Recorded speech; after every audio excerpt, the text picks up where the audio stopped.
Hello everyone. आज हम बात करने वाले हैं वारा के onion and black seed hair oil के बारे में। तो पहले समझेंगे कि हेयर ऑयल होता क्या है और onion and black seed hair oil जो वारा मोराडो के द्वारा आपको प्रोवाइड किया जाता है उसमें क्या क्या चीज़ें हम यूज़ करते हैं। सबसे पहली चीज़, आपने हेयर ऑयल खरीदने से पहले कभी भी आपके हेयर ऑयल के इंग्रेडिएंट्स चेक किए हैं? क्योंकि यार जो चीज आप आपके बालों में डालने वाले हो, आपके स्कैल्प आपके जड़ों में जाने वाले हैं, वो किस चीज का बना है। चलो किसी ने बोल दिया आंवला हेयर ऑयल, किसी ने बोल दिया आलमंड हेयर ऑयल, तो उसके अंदर आंवला कितना है, आलमंड कितना है या नहीं है, दूसरी क्या क्या चीजें हैं वो तो हमें पता होनी चाहिए। एक फैक्ट ऐसा बताता है, in Indian market over 90% of hair oil has harmful chemicals. 90% से ज्यादा जो हेयर ऑयल है उसमें सिर्फ हार्मफुल केमिकल्स ही यूज किए जाते हैं। अब वो केमिकल्स जो है, हार्मफुल केमिकल्स कौन कौन से होते हैं उसकी भी हम बात करेंगे। तो वो हार्मफुल केमिकल्स से क्या हो रहा है, आजकल जो ह्यूमैनिटी है वो हेयर इश्यूज इतने सारे फेस कर रही है जिसकी कोई एंड नहीं है, जिसका कोई एंड ही नहीं है। जैसे कि हम बात करें कि क्या क्या प्रॉब्लम्स होते हैं, तो एक हेयर फॉल बहुत बड़ा इश्यू है जो हम आजकल देखते हैं। उसके बाद हेयर थिनिंग, बालों की जो मजबूती है, जो थीन हो जाते हैं, वो काफ़ी बढ़ गया है। उसके बाद अगर हम बात करें तो डैंड्रफ एक बहुत कॉमन इश्यू हो गया है। डैंड्रफ के बाद जो स्कैल्प इरिटेशन है, मतलब आपके स्कैल्प में आपको खुजली आती रहनी या वहाँ पे कुछ साइड इफेक्ट्स होनी, आपको इरिटेशन महसूस होना, वो ये हार्मफुल केमिकल्स की वजह से ही हो रहा है। प्लस बहुत रेयर केसेस में ऐसे प्रिजर्वेटिव्स यूज होते हैं कि आपको कैंसर होने की भी संभावना है। तो ये कुछ ऐसे साइड इफेक्ट्स है जो हार्मफुल केमिकल्स हमें करते हैं और आजकल हम फेस कर रहे हैं। Due to their harmful chemical we call those hair oil toxic perfumes. मतलब यार सच बताऊं, ये हेयर ऑयल्स है ही नहीं, ये एक परफ्यूम है जो केमिकल से बने हैं और हम हमारे मेंटल सेटिस्फेक्शन के लिए हमारे बालों को ये हेयर ऑयल्स लगा के फैशनेबल लगे ऐसा कर रहे हैं। From childhood we are using those toxic perfumes and which is very disappointing, it damages our hair. बचपन से, मतलब मैं कोई ब्रांड का नाम नहीं लेना चाहता, बचपन से मुझे जो हेयर ऑयल्स ब्रांडेड लगते थे, जो हेयर ऑयल्स मुझे लगते थे कि यार ये यूज करना एक बहुत अच्छी बात है, उसके जब मैंने इंग्रेडिएंट्स पढ़े ना, आई वॉज वेरी डिसअपॉइंटेड। मतलब मेरे बालों को मैंने कितना डैमेज किया है मैं सोच नहीं सकता। मैं मेरे बालों को सॉरी कहता हूँ कि यार सॉरी मैंने आपको ऐसे केमिकल्स में रखा। Most popular hair oil has most damaging ingredients. मतलब आप जो टीवी पे मोस्ट ऑफ देखते हो ना, उसमें ये डैमेजिंग इंग्रेडिएंट्स होगे ही होगे। एक तो होता है पेट्रोलियम प्रोडक्ट्स जिसमें मिनरल ऑयल और एलएलपी यूज होता है। आप देखना कोई भी मोस्टली हेयर ऑयल होंगे ना, उसमें more than 60% mineral oil use होता है। जो एक्चुअल हेयर ऑयल जो नेचुरल ऑयल है वो है ही नहीं। फिर हार्मफुल अल्कोहल यूज होता है। हार्मफुल अल्कोहल के बाद आपने टीबीएचक्यू देखा होगा, और टीबीएचक्यू नहीं होगा तो बीएचटी होगा, ये प्रिजर्वेटिव्स है। लोग अपना बिजनेस बढ़ाने के लिए, शेल्फ लाइफ बढ़ाने के लिए हमारे बालों के साथ खिलवाड़ करते हैं। यही दो प्रिजर्वेटिव्स है जो कैंसर कॉज करने में सबसे बड़ा रोल प्ले करते हैं।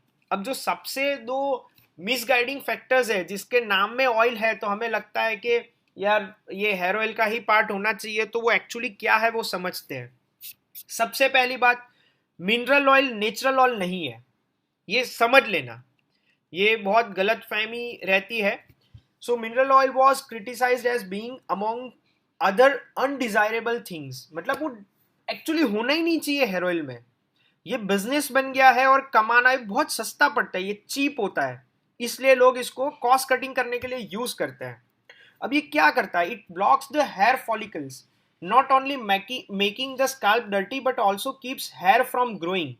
जो फॉलिकल्स होता है ना, हमारे बालों की जो जड़ होती है उसको ब्लॉक कर देता है, तो वहां से जो नेचुरल ग्रोथ होना चाहिए बालों का वो रुक जाता है। मिनरल ऑयल की वजह से ये चीज होती है, और हम जो हेयर ऑयल यूज करते हैं उसमें 60% तक मिनरल ऑयल्स होते हैं। दूसरी एक पेट्रोलियम प्रोडक्ट थी एलएलपी। अगर एलएलपी की बात करें तो उसका फुल फॉर्म है लाइट लिक्विड पैराफिन। आप पैराफिन के साइड इफेक्ट्स सर्च कर लेना तो आपको आइडिया आ जाएगा कि एलएलपी आपके बालों के लिए कितना सही है कितना नहीं है। अब एलएलपी आका mineral oil is a non sticky by product of petroleum industry which may be contaminated with cancer causing hydrocarbons। so ये एक पेट्रोलियम इंडस्ट्री की बाई प्रोडक्ट है जो मतलब मेनली बनाई भी नहीं जाती है, बट वो जो वेस्ट होता है ना उसमें से बाई प्रोडक्ट में से निकलता है, उसको लोगों ने हेयर ऑयल में यूज करना शुरू कर दिया है। ये आपको कैंसर भी कर सकता है। आपको पता होगा कि 1900 या 1800 की साल में जो कैंसर के केसेस थे और आज कितने हैं, तो बहुत सारे फैक्टर्स है, इसमें से एक हेयर ऑयल भी फैक्टर रोल प्ले करता है। अब हम बात करते हैं कि वारा का onion and black seed hair oil कौन से इंग्रेडिएंट्स यूज करता है। तो जैसे नाम सजेस्ट करता है ऑनियन, तो बाय बट ऑब्वियस हम लोग ऑनियन हेयर ऑयल में ऑनियन तो यूज करेंगे ही। ऑनियन ऑयल यार बालों के लिए इतना बेनिफिट है कि उसका लिस्ट आउट करेंगे ना तो काफी लिस्ट बड़ा बन सकता है, बट एक बहुत कॉमनली बात करें ना तो वो हमारे ब्लड सर्कुलेशन, जो हमारे स्कैल्प का ब्लड सर्कुलेशन होता है उसको इम्प्रूव करता है, हमारे जो फॉलिकल्स है उसको मजबूत और वेल नरिश करता है, और अल्टीमेटली अगर मोटा मोटा बात करें तो यह हमारे हेयर फॉल को रिड्यूस करने में सबसे बड़ा रोल प्ले करता है। फिर ब्लैक सीड ऑयल हम यूज करते हैं। ब्लैक सीड ऑयल स्कैल्प का हेल्थ बढ़ाता है, डैंड्रफ कम करने में यूज करता है और हमारे स्कैल्प को नेचुरल मॉइस्चराइज प्रोवाइड करता है। फिर हमने यूज किया है आर्गन ऑयल। आर्गन ऑयल है ना नेचुरल लुब्रिकेट का रोल प्ले करता है हमारे बालों के लिए, और बालों का जो नेचुरल मॉइस्चर है, क्योंकि आपको पता होगा कई लोगों के बाल बहुत ड्राई और बहुत रूखे रूखे हो जाते हैं, तो ये नेचुरल मॉइस्चर प्रोवाइड करता है आर्गन ऑयल। फिर हम यूज करते हैं आंवला एक्सट्रैक्ट। तो आंवला एक्सट्रैक्ट के अनगिनत फायदे हैं आपके बालों के लिए, अनगिनत। आपके बालों का थिनिंग कम करता है, आपका हेयर लॉस कम करता है, आपके डैंड्रफ को ट्रीट करता है, आपका जो बालों का सफेद हो जाना, जो अर्ली ग्रेइंग होता है, उसको कम करता है। उसके बाद हमने मैकेडेमिया ऑयल यूज किया है। ये हेयर लॉस कम करता है, आपके बालों को काम करता है, उसका जो टेंगल्स है उसका जो डलनेस है वो दूर करता है। उसके बाद हमने भृंगराज एक्सट्रैक्ट यूज किया है। भृंगराज मतलब आपको पता होगा कि भृंगराज नाम जो आप सुनोगे ना तो बालों के लिए ये एक बहुत इंपॉर्टेंट औषधि मानी जाती है, और इसके भी अनगिनत बेनिफिट है आपके बालों के लिए नेचुरली। तो ये आपका जो स्कैल्प होता है ना वहां पे ब्लड सर्कुलेशन को बैलेंस करता है और आपका हेयर ग्रोथ बढ़ाता है। बाओबाओ फ्रूट ऑयल, अब ये ना actually fatty acid, natural fatty acid आपके बालों के लिए बहुत इंपॉर्टेंट है और ये उसका बहुत अच्छा सोर्स है। तो आपके बालों की जो वीकनेस है ना उसको स्ट्रेंथ प्रोवाइड करता है ये। फिर ब्राह्मी एक्सट्रैक्ट, ब्राह्मी के भी मतलब आप अगर आयुर्वेदा से जुड़े हो तो आपको पता ही होगा कि उसके क्या क्या बेनिफिट्स हैं। ये ना जड़ों से बालों को मजबूत करता है, मतलब बाहर से अंदर से आप कितना भी अच्छा दिखा दो, अगर बालों की जड़ें मजबूत नहीं है तो वैसे भी कुछ नहीं होने वाला। तो बालों की जड़ों को मजबूत करता है, प्लस उसके डैंड्रफ का आपका जो प्रॉब्लम है या जो इचनेस, जो हमने स्कैल्प इरिटेशन की बात की, उसमें आपको बहुत बैलेंस प्रोवाइड करता है। फिर sesame oil, sesame oil dandruff कम करता है, आपके स्कैल्प की जो ड्राइनेस है, आपका जो स्कैल्प का इचिंग है उसको सॉल्व करता है। कोकोनट ऑयल, ये भी एक ऐसा ऑयल है जो इंडिविजुअली बालों के लिए यूज होता है और जिसके काफी बेनिफिट्स है, बट हम इसको मेनली अगर देखें तो ये डैंड्रफ क्योर करता है और हेयर ब्रेकेज दूर करता है। यही इंग्रेडिएंट्स है, ना इसमें मिनरल ऑयल है, ना इसमें एलएलपी है, ना इसमें टीबीएचक्यू है, ऐसी कोई चीज हमने नहीं डाली है कि जिससे आपके बालों को 1% भी नुकसान हो या आपको 0.01% चांसेस हो कैंसर कॉज होने का। नॉर्मल जो हेयर ऑयल होता है वो स्टिकी और ग्रीसी होता है, उसमें सिलिकॉन होता है। मिनरल ऑयल जो चीप पेट्रो लुब्रिकेंट है वो होता है, उसमें लो ग्रेड के ऑयल ब्लेंड यूज होते हैं और सिंथेटिक फ्रेग्रेंस यूज होता है।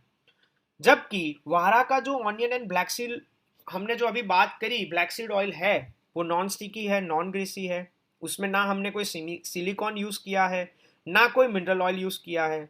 ये उसके हो गए इंग्रेडिएंट्स जो हमने डिटेल में बात कर ली, ना इसमें हमने कोई सिंथेटिक फ्रेग्रेंस यूज़ करी है। तो ये हमारा हेयर ऑयल कौन कौन सी चीज़ों में बेनिफिशियल है? सबसे पहले, हेयर फॉल का इश्यू है आपको, तो आपको ये हेयर ऑयल बिल्कुल यूज़ करना चाहिए, मैं स्ट्रांगली रिकमेंड करता हूँ आपको। बालों की जो ग्रोथ है, मतलब समझो ना कि एज के साथ ग्रोथ होना कम हो जाता है। जैसे हमने बात करी, जो फॉलिकल्स है, जो बालों की जड़ है, वहां पे मिनरल ऑयल ने एक लेयर बना दिया है और नेचुरल ग्रोथ होने नहीं दे रहा है। अब ये हेयर ऑयल की वजह से वो जड़ें मजबूत होगी, फॉलिकल्स को स्ट्रेंथ मिलेगी और आपका हेयर ग्रोथ बढ़ेगा। तो अगर आपको हेयर ग्रोथ नहीं मिल रहा है तो वारा का ये हेयर ऑयल स्ट्रांगली रिकमेंडेड है आपको। आपके बालों के नरिशमेंट, जो हमने नेचुरल मॉइस्चर की बात करी, या जो टीगलनेस जो था वो कम करने की बात करी, वो नेचुरल नरिशमेंट प्रोवाइड करता है। ये हर एक प्रकार के बालों के लिए है। अगर आपके कर्ली बाल है, आपके सिल्की बाल है, आपके थोड़े सॉफ्ट स्मूथ बाल है, या थोड़े रफ बाल है, ड्राई बाल है, हर एक तरह के हेयर टाइप्स के लिए सूटेबल है। इसमें हमने कोई केमिकल्स यूज नहीं किए हैं। आपको डैंड्रफ इश्यूज है तो भी आप ये यूज कर सकते हो। अब इसको यूज कैसे करना है? आपको क्या करना है, इसको वीक में ट्वाइस और थ्राइस, 2 बार या 3 बार आपको इसको अप्लाई करना है आपके बालों में। फिर इसको प्रॉपरली स्कैल्प में उतारना है। ऐसा नहीं कि सिर्फ ऊपर ऊपर बालों में आपने हेयर ऑयल थोड़ा थोड़ा लगा दिया पैसे बचाने, या टाइम नहीं था, या और कोई रीजन से, बट आपको प्रॉपरली स्कैल्प में उतारना है इसको। अब जब आप ये जो वारा का onion and black seed hair oil लगाते हो, तब आपको है ना प्रॉपर 5 से 10 मिनट चंपी करनी है। जिससे क्या होगा, ये जो ऑयल है प्रॉपरली स्कैल्प में और फॉलिकल्स तक पहुंचेगा और ब्लड सर्कुलेशन बैलेंस होगा। उस वजह से आपके बालों को नेचुरल स्ट्रेंथ ज्यादा मिलेगी ये नेचुरल इंग्रेडिएंट्स के साथ में। अब आपको हेयर फॉल है, या डेंड्रफ है, या हेयर ग्रोथ बढ़ाना है, तो आपको एटलीस्ट 3 मंथ तक इसको यूज करना है, तो आपको शॉर्ट रिजल्ट्स मिलेंगे ही मिलेंगे। तो फिर किस बात का वेट कर रहे हो? आज ही मोराडो से वारा का onion and black seed hair oil order करो। आपके बाल आपको थैंक यू बोलेंगे।